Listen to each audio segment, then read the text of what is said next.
sa salamin. Yan po ang naging unang banat ni Vice President Sara Duterte kay Pangulong Bongbong Marcos tuwing nagsasabi raw ito na tama na ang pamumulitika. Agad naman niyang sinagot ng palasyo. At para bigyan po tayo ng detalye ng update, live mula sa Malacanang, nasa frontline ng mga balitang yan, si Maricel Halili. Masen, naku, tuloy-tuloy itong patutsadahan ng Malacanang at ni Vice President Sara Duterte. Ano ba ngayon ang sinasabi mula dyan sa palasyo?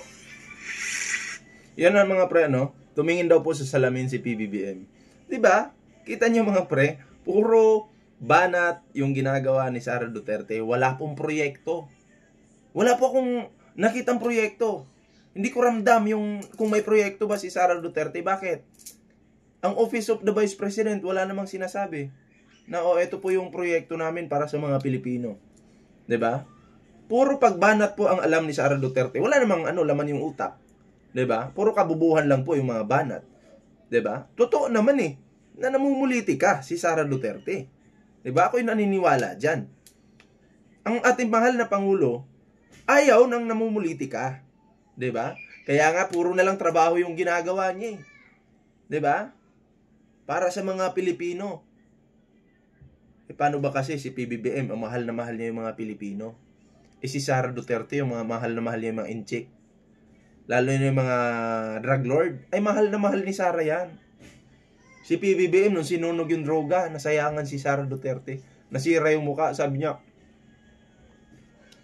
dapat kasi PBBM, binigay mo na lang kay Sara Duterte.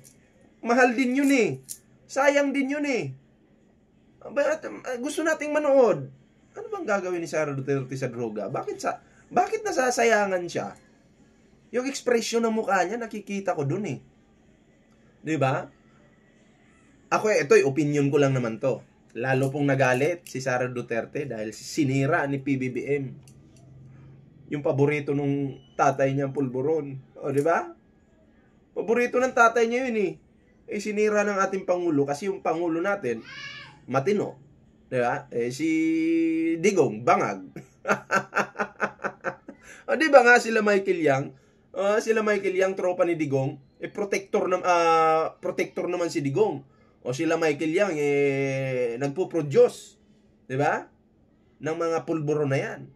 Kaya ako'y naniniwala si Sara Duterte nasayangan po talaga doon sa mga sinirang ebidensya. Kaya ngayon, ang ginagawa niya, puro pagbanat, paninira sa ating mahal na Pangulo na nagtatrabaho ng maayos para sa mga Pilipino. Hindi kasi kayang gawin ng mga Duterte yan. Kasi mga weak po talaga sila. Malalakas lang po silang magyabang, magbanta. Yun lang yung kaya nila. Pero hindi nila kayang magtrabaho ng tapat para sa mga Pilipino. Tama ka, Ruth, bumanat muli ang Malacanang sa pahayag ni Vice President Sara Duterte kaya Pangulong Bongbong Marcos na tumingin muna sa salamin bago sabihin na tama na ang pamumulitika. Giit ng palasyo, baka dapat i-review muna kung sino ang unang umaatake. Sabi ni Palace Press Officer Undersecretary Claire. Alam naman natin na si Sara Duterte at ang kampo niya ang unang umaatake. Nagmukha na nga bulldog yung mga tropa niya Kasi attack dog nga. 'Di ba? Saan ba kasi ito nagsimula? Doon ba sa, 'di ba doon sa sa Maisog Rally? Doon nagsimula yung lahat, Sara Duterte. Baka nakalimutan mo lang, pinapaalala ko sa iyo. Pamilya mo yung nagsimula hanggang sa nag-join ka na doon. 'Di ba? Oo, kasi may plano daw Di umano may plano na makikisama muna si Sara Duterte and then after 2 years, magsisimula na ang kampo nilang manira sa ating mahal na Pangulo. Kaso habang naninira po sila kay PBBM, inaakusahang adik si PBBM, gumagamit ng ganito. Habang ginagawa po nila yon, sila po yung nasisira. Tatay niya pa yung nakulong. Si pastor pa nila yung nakulong. At mga tropa nila nakulong. Hindi nyo kaya yung gobyerno. Kapag tapat ang isang leader, hindi hahayaan ng Panginoon na masira yan. 'Di ba? Kasi siyempre mahal ng Panginoon yung nasasakupan Siyempre matino yung leader, papayag ba naman na siraan ng mga mongoloid dyan sa tabi-tabi? Ano sa tingin nyo? Oh. Tama naman ang sinabi ni VP Sara na manalamin, lalo na sa public servant. Dapat daw ay i-assess kung siya nga ba ay nagtatrabaho, nagpapakasyon o namumulitika lamang. Pero malinaw daw ang utos ni Pangulong Marcos na magtrabaho at huwag mamulitika. Kaya nga raw kanina ay nagpunta pa ito sa Quirino Grand. Ayan na, Sara Duterte, may utos si PBBM. Magtrabaho daw. Kapag nag-travel ka daw, magtrabaho ka naman daw. Wag naman puro pamumulitika at puro pagbanat. Diyan po expert si Sara Duterte sa mga banat-banat na yan. Hindi ka naman siguro vlogger, Sara Duterte, na puro na lang banat yung gagawin mo. 'Di ba? Magtrabaho ka daw. Hindi yung puro pag-atake sa gobyerno yung ginagawa mo. Hindi ka ba nahiya sa ating Pangulo? Nagparinig na, magtrabaho ka daw. Oh, ano? Naririnig mo ba yon? I'm sure nakikita mo yan. Hindi mo lang marinig. Nakita mo pa. Tuloy natin. Para sa distribution ng 387 patient transport vehicles, hindi raw siya nag-aaksaya ng panahon dahil trabaho ang nasa isip.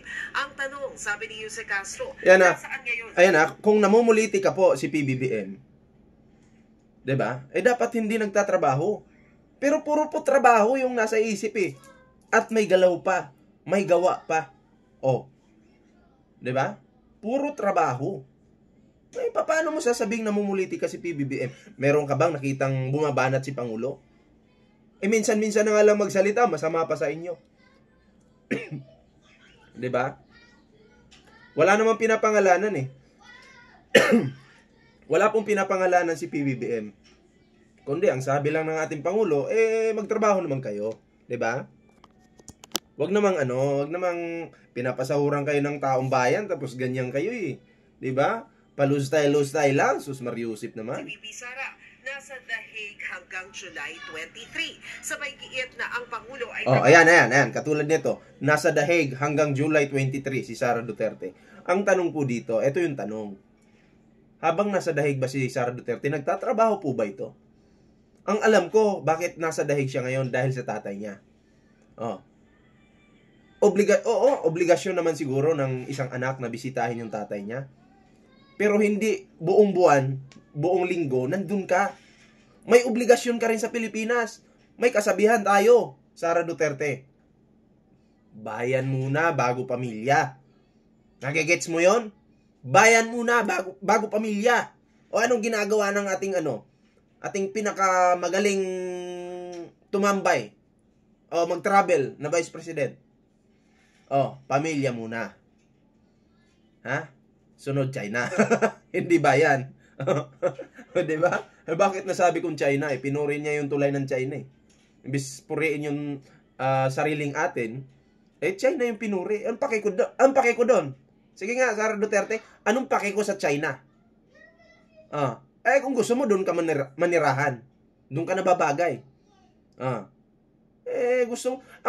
gusto kasi ni Sara Duterte, gustuhin natin yung China. Putang inang China yan. Ayaw nga namin eh. Di ba? Ayaw nga namin. Ba't may pipilit?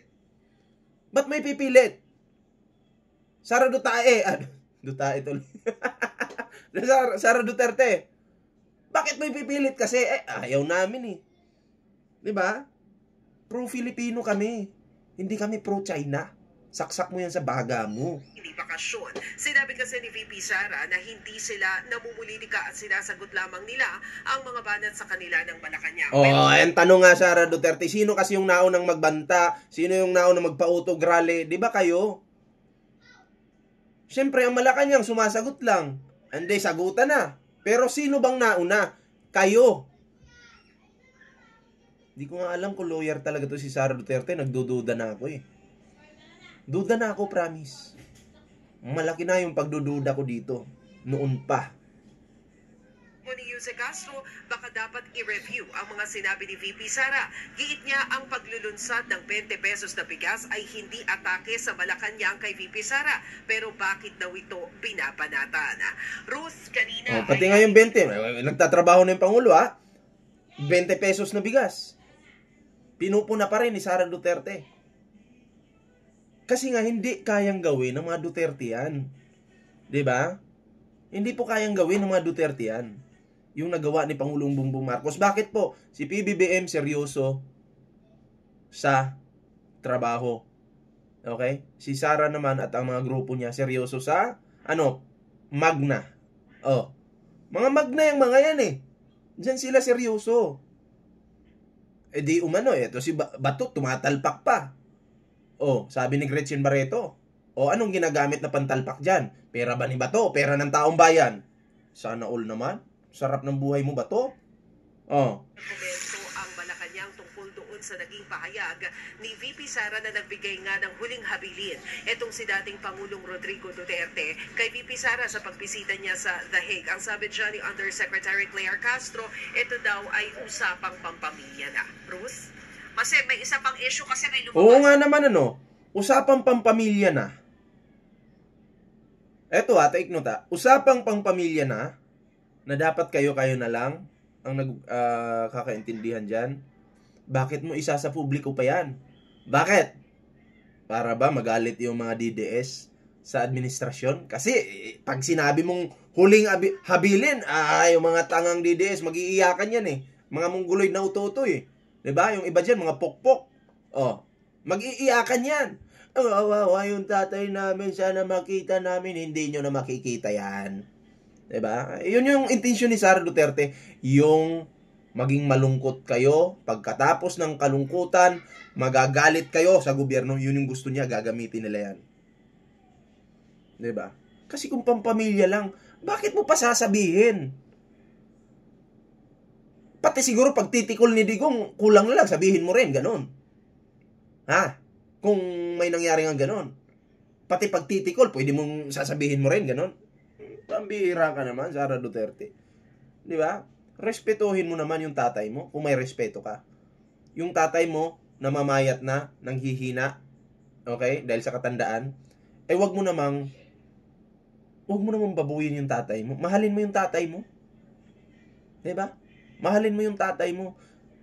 Respetuhin mo kung ano yung mga sinasabi niya. Hindi mo na kailangang isa publiko yan. Tamo, isinapubliko mo, pinagpiestahan ng klase-klaseng mga vlogger yung issue na yan. Sa bagay, gusto mo ngang gusto mo ngang mag-viral yan yung usaping yan Pero ang tanong, kung mahal mo yung tatay mo, dapat di mo ginawa yan. Ang tanong, masaya ba yung tatay mo sa mga ganong klaseng diskarte? Posible rin. Dahil posibleng palabas ninyo yan. Di ba? Tuloy natin. Bagong social weather stations tungkol dito sa impeachment ni Vice President Sara Duterte. At ayon dun sa mas nakararami doon sa mga sinurvey ay tutol daw sila sa impeachment. May reaction ba dyan ang Malacanang? Ruth, as expected, dumidistansya pa rin ang Malacanang tungkol dito sa usapin ng impeachment proceeding. So, impeachment case laban kay Vice President Sara Duterte. Ang sabi dyan ni Undersecretary Claire Castro, ayaw nilang maipahid sa administrasyon itong usapin ng impeachment dahil nakasalalay na rin naman daw sa Senado yung magiging desisyon tungkol dito sa kasong ito laban sa Vice Presidente. Gayunman, merong kaunting tanong si Yuse Castro. Sabi niya kasi nito lamang daw Hunyo lumabas na majority ng mga Pilipino o over 80% yung nagsasabi na gusto nilang humarap sa impeachment trial etong si VP Sara, pero ngayon daw ay nasa 42% naman yung ayaw ng magkaroon ng impeachment at base raw ito sa iisang survey firm. Pero ito ay tanong lang naman. Iginagalang pa rin naman daw ng Malacanang kung ano man ang naging resulta sa nasabing survey. Ruth? Yan po ang Express Report. Ang nasa konstitusyon kasi natin, sa pagkakaalam ko, kailangan, pag may impeachment na, trabahuin na agad ng Senado. Yun. Hindi pwedeng i-delay, hindi pwedeng i-dismiss, di ba? Kahit pa ayaw ng mga Pilipino yung impeachment, pag sakyan ko kayo, kahit pa ayaw ng mga Pilipino yung impeachment, dahil yun yung nakalagay sa konstitusyon, kailangan pa rin matuloy yun. Di ba? Kasi yun yung proseso. Respetuhin nyo yung proseso. Diba? Proseso. Respeto naman. Kung may mga respeto kayo. Diba? Pero eto, kayo ba'y naniniwala na ayaw ng mga Pilipino ng impeachment? Sino bang dyan? Kanino bang Diyos yung minura? Diyos ninyo. Diyos natin. Minura ni Digong. O Santo Papa. Minura ni Digong. Minura ni Digong. Di ba? Kayo, mapapalagpas nyo ba yon? Mapapalagpas nyo ba? Lalo na si Sara Duterte, gumagaya sa tatay niya. Mapapalagpas nyo ba yun? Siyempre, ang isisigaw natin, tuloy ang impeachment at nang magkaalaman. Ganon, di ba? Tuloy-tuloy lang. Bakit kailangan i-dismiss? Di ba? Huwag yung bababuyin yung batas. Huwag yung bababuyin yung Senado. Porkit nakapagtanim ka lang ng mga aso mo dyan, sila na yung gagalaw para ipagtanggol yung isang katulad mo, Sara Duterte. 'Di ba? Hindi na igagalang yung proseso. Mali 'yun. 'Di ba? Diyan pa lang nakikita na namin bilang isang Pilipinong nagmamahal sa bansang ito, hindi ka karapat-dapat na kahit maging vice president man lang, kahit maging tanod Sara Duterte, hindi ka karapat-dapat. Dapat talaga makonvict ka. 'Di ba? Dapat makonvict itong si Sara Duterte. Eto'y opinion ko, reaction ko sa mga kayabangan nitong ating magaling, mayabang at mahangin na si Sara Duterte, mga pre. So yun lang yung reaction natin dito. Huwag niyong kalimutang i-share ang video na to, mag-like, at mag-subscribe, mga pre. And also ring the notification bell para maging updated po kayo sa mga uploads natin, mga pre. Meron po tayong TikTok, may Facebook po tayo, Ballpoint Man 2.0, huwag pong kalimutang i-follow yan, mga pre. So, paalam po muna tayo. Pansamantala, ingat po kayong lahat.